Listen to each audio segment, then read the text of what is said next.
सकाळी 5 वाजता उठून आले गावावरून आंदोलनासाठी. दारूचा धंदा बंद व्हायला पाहिजे. दारूचा धंदा बंद व्हायला पाहिजे. गेल्या वर्षी पण आम्ही असंच केलं होतं. गेल्या वर्षी थोड्यापुरतं बंद झाला, पण अजून बंद परत चालू झाला. म्हणजे किती जणांचे संसार उद्ध्वस्त व्हायला लागले गावामध्ये. आणि आमचे पण लहान लहान लेकर आहेत आमचे. पण दारूचा धंदा तरी बंद व्हायला पाहिजे. जोपर्यंत बंद होत नाही तोपर्यंत असंच आंदोलन चालू राहील.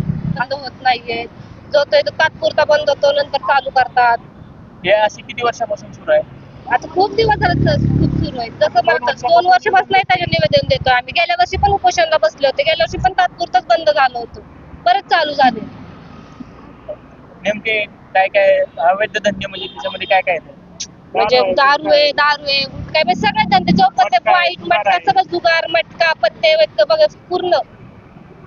आज माझ्या माता भगिनी दिवस काम करतात. सकाळी 5 वाजता उठून आम्ही आलो. म्हणजे काहीतरी असं म्हणजे मनाला हे वाटतं तळतळ चालू आहे ना. आज 250 किलोमीटर आम्ही इथं काय टाइमपास करायला टाइमपास तळतळूनच आले. म्हणजे न्याय पाहिजे म्हणून चालू. मी नागेशसाहेब मनोज चव्हाण, राष्ट्रवादी काँग्रेस पार्टी जिल्हा सरचिटणीस. आम्ही मागील 2 वर्षापासून हत्तीच्या गावातील दारूबंदीसाठी वारंवार आम्ही वैराग पोलीस स्टेशन असेल, SP ऑफिस असेल, इतर शासकीय ऑफिसला पण आम्ही निवेदन देऊन पण अजून ते धंदे जशा तसे चालू आहेत. मागील वर्षी ज्या टायमाला वैराग पोलीस स्टेशनला बहिर साहेब म्हणून आम्हाला EPI होते, त्या टायमाला बहिर साहेबांनी हत्तीचे गाव दत्तक घेतलेलं होतं. ज्या टायमाला गाव दत्तक घेतलं त्या टायमाला एक 3-4 महिने ती दारू पूर्णपणे बंद झाली. परंतु जशीच बहिर साहेबांची बदली झाल्यापासून नवीन जे EPI आले ते आल्यापासून ते धंदे परत त्याच्यापेक्षा जोमाने चालू आहेत. तर आमची आज आपल्या माध्यमातून अशी मागणी आहे की जोपर्यंत ते धंदे पूर्णपणे बंद होणार नाहीत आणि माझ्या माता भगिनींना न्याय मिळणार नाही, तोपर्यंत हे माझं आंदोलन मी कायमस्वरूपी चालू ठेवणार आहे. आज हे आंदोलन करत असताना आज मला व्हॉट्सअपवरती तुम्हाला दाखवतो.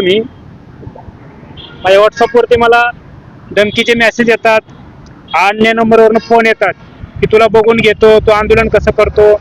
तर माझं या निवेदनाच्या माध्यमातून आपलं एक सांगणं आहे की बाबा मागील आम्ही ज्या टायमाला 17 तारखेला निवेदन दिलं त्याच्यानंतर वैराग पोलीस स्टेशनच्या हद्दीतील जे बीट अंमलदार आहेत त्यांनी ज्या टायमाला कारवाईला आले, वैराग पोलीस स्टेशनची जी काही टीम येते त्या टायमाला कारवाईला आल्यानंतर त्यांना काहीच मुद्देमाल सापडत नाही. परंतु जर SP ऑफिसची टीम आली तर त्यांना मुद्देमाल सापडतो. याचा अर्थ असा आहे की वैराग पोलीस स्टेशनचे जे काही बीट अंमलदार आहेत आणि गावचे पोलीस पाटील आहेत हे याच्यामध्ये सामील आहेत. कारण जर वैराग पोलीस स्टेशनची टीम येत असेल तर गावचा पोलीस पाटील त्यांना सांगतो की आज कारवाई होणार आहे, तर तुम्ही जे काही माल असेल ते लपवून ठेवा. आणि त्या अनुषंगाने ते माल लपवून ठेवतात. आणि माल लपवल्यामुळे तिथं कुठल्याही प्रकारचं वैराग पोलीस स्टेशन टीम आल्यानंतर कोणालाही काय सापडत नाही. पण SP ऑफिसची टीम आल्यानंतर त्यांना पूर्ण बॉक्स माल सापडतात. तर आमचं या माध्यमातून आम्हाला सांगणं आहे की याला जे बीट अंमलदार आहे तो आम्हाला सस्पेंड पाहिजे. कारण तुम्ही जर कारवाई दाखवताय किंवा आम्ही कारवाई केली, तुम्हाला माल मिळालाय, तर याचा अर्थ असा आहे की त्या ठिकाणी दारू विक्री चालूच आहे. जर दारू विक्री बंद असते तुम्हाला माल कसं काय मिळाला असता? तुम्ही आम्हाला सांगता की आम्हाला माल मिळालाय. तर माल मिळालाय तर मग आमची मागणी किंवा तो जो बीट अंमलदार आहे, जे कोण वरिष्ठ अधिकारी आहेत त्यांना सस्पेंड करा. जोपर्यंत तुम्ही यांच्यावर कारवाई करणार नाहीत, पोलीस पाटीलवरती कारवाई करणार नाहीत आणि माझ्या माता भगिनींना न्याय देणार नाहीत, तोपर्यंत मी माझं आंदोलन कायमस्वरूपी चालू ठेवणार आहे. आतापर्यंत निवेदन कोणाला दिलं? आतापर्यंत आम्ही निवेदन तुम्हाला सांगतो, सोलापूर SP ऑफिसला दिलेलं आहे, वैराग पोलीस स्टेशन दिलेलं आहे, तहसीलला दिलेलं आहे, त्याच्यानंतर पुणे विभागीय आयुक्तालयाला दिलेलं आहे, वन गार्डन पोलीस स्टेशनला दिलेलं आहे. त्याच्यानंतर मेल मी सगळ्यांनाच केलं, मुख्यमंत्री साहेबांना मेल केलेला आहे. पण याच्यावरती कुठल्याही ठोस कारवाई झालेली नाही. जोपर्यंत यांच्यावरती कारवाई होत नाहीत आणि हे जे धंदा करतात, जो 2 नंबरचे धंदे आहेत त्यांचे, हे धंदे करणारे तडीपारचे गुन्हेगार आहेत. आज हे महिलांवरती माझ्या दहशत करतात, माझ्या माता भगिनींना दमदाटी करतात. त्यामुळे आज माता भगिनीचं माझ्या बाहेर फिरणं सुद्धा मुश्किल झाले.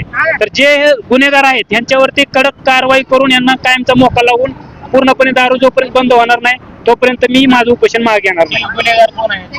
माझ्याच गावातले प्रकाश गुरव म्हणून एक आहे, प्रमोद ढेंगळे म्हणून आहेत. त्यांनी याच्या अगोदर यांना तडीपारचे गुन्हे त्यांच्यावरती, तरी पण यांना पोलीस प्रशासन पाठबळ देते. त्यामुळे हे अवैध धंद्याला त्यांनी जोराने परत जुमानून काम चालू केलेलं आहे. तर आज आमची आपल्याकडनं एकच मागणी आहे की जोपर्यंत यांच्यावरती कारवाई होत नाहीत, गुन्हे दाखल होत नाहीत आणि माझ्या माता भगिनींना न्याय मिळत नाही, तोपर्यंत मी या उपोषणामध्ये उठणार नाही.